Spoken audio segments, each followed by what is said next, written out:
People often talk about family love as if it's an unconditional guarantee written in the stars.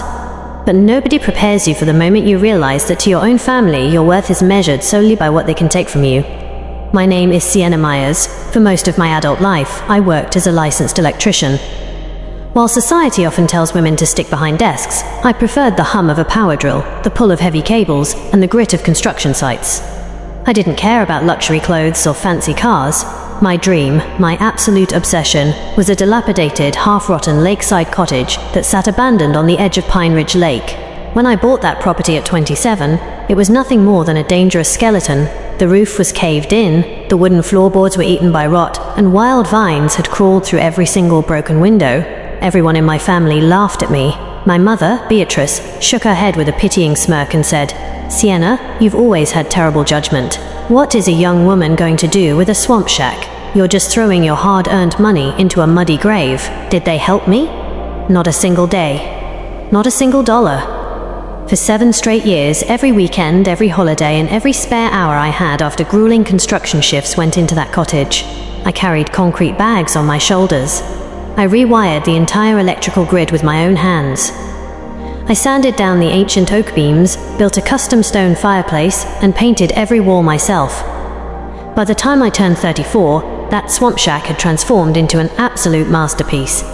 A gorgeous, modern, rustic lake house surrounded by tall pine trees, a private dock, and a golden sunset view over the water. It wasn't just a house, it was the physical proof of my sweat, my tears, and my survival. And that is precisely when my family decided it belonged to them.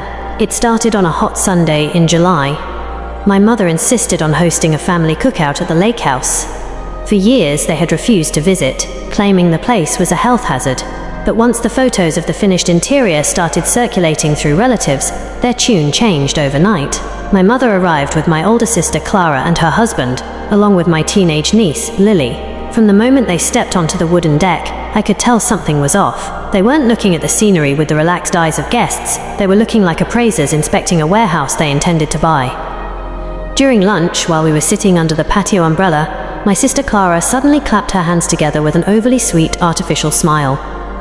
"Sienna, darling," Clara began, her voice dripping with fake affection. "We were talking on the drive over about how amazing this place is. You've done such an incredible job fixing it up. But honestly, it's far too big and lonely for just one single woman." I stopped chewing. I looked at her, keeping my face completely neutral. "Is that so, Clara? And what makes you think it's too big for me?"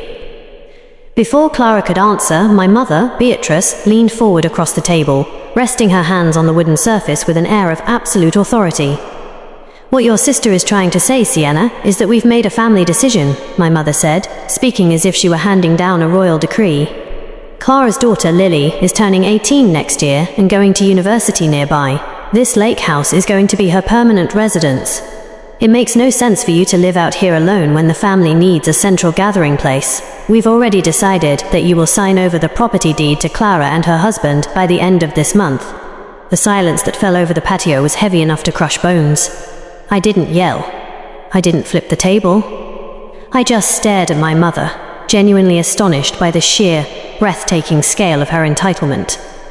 "Let me make sure I heard you correctly," I said, my voice dropping into a quiet, icy tone. "You've decided that 7 years of my life, my physical labor, and every single cent of my savings should just be handed over to Clara and her teenage daughter."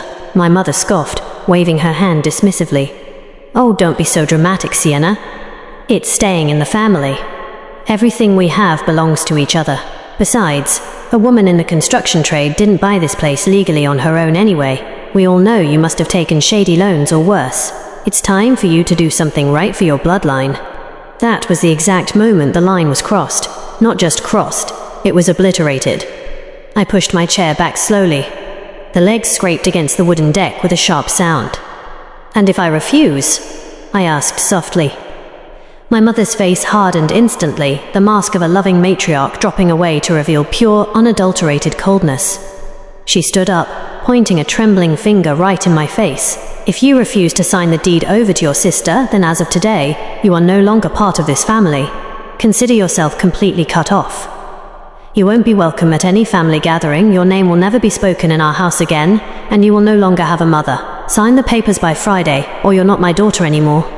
They all looked at me with smug, confident expressions. They genuinely believed I was weak. They thought that because I wanted a family, I would crawl back, apologize, and hand over my life's work out of fear of being abandoned. They had no idea who they were dealing with. I stood up, walked inside the house, and came back out a moment later holding a thick manila folder. I tossed it right onto the center of the lunch table, sliding it across the plates right in front of my mother. "What is this?" my mother frowned, looking down at the folder. "That," I smiled calmly, "is your answer. You wanted a signature? Open it up." My brother-in-law picked up the folder, pulled out the stiff legal papers inside, and began to read. Within 10 seconds, the smug color completely drained from his face. His eyes went wide, and his hands started to shake. What is this, Beatrice?" he stammered, looking at my mother in absolute panic. You see, what my family never bothered to check, because they assumed women in trades are financially illiterate, was the legal structure of how I acquired and secured this property. 6 years before, when I bought that rotten shack, I didn't just buy it with casual cash. I registered the property under an independent real estate trust, backed by a strict commercial contract that my late grandfather had quietly helped me set up before he passed away. Furthermore, every single material receipt, invoice, electrical permit, and contractor payment from the last 7 years was filed exclusively under my independent business entity. More importantly, my mother's name was legally barred from having any claim over my assets due to a legal protection clause I filed 2 years prior when she tried to forge my signature for a family loan. I leaned down, resting my hands on the table, looking straight into my mother's pale eyes. "You gave me an ultimatum, Mum. You said if I don't sign, I'm no longer your daughter. Well, let me save you the trouble of waiting until Friday." I pointed at the legal paper in my brother-in-law's hands. "That document is a permanent cease and desist order, paired with a permanent trespassing notice. As of right now, none of you own this property, none of you have any legal claim to my life, and if you ever step foot past my front gate again, I won't call family. I'll call the county sheriff and have you dragged off in handcuffs." My mother stumbled backward, her face turning white as chalk. You wouldn't dare. We are your family." "Family doesn't try to steal a woman's home," I replied coldly. "You wanted me out of your lives? Consider the paperwork filed. Now get off my property before I start counting down the seconds."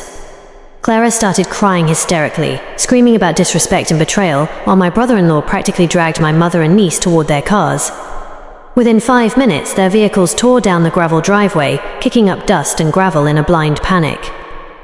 Months later, I heard through distant relatives that my family tried to take me to court, only to find out from real estate lawyers that they had 0 legal grounds, and their attempt to seize property amounted to attempted fraud. They were forced to back down in utter humiliation. Today, the lake house is still mine. The sun still sets golden over Pine Ridge Lake. The air is quiet, peaceful, and entirely free of toxicity. People often ask me if I regret cutting them off. My answer is always the same. Being needed by your family is not the same as being loved by them. Learn the difference before it gets expensive. If this story resonated with your soul, make sure to hit that subscribe button, drop your thoughts in the comments below, and I'll see you in the next calm, true story.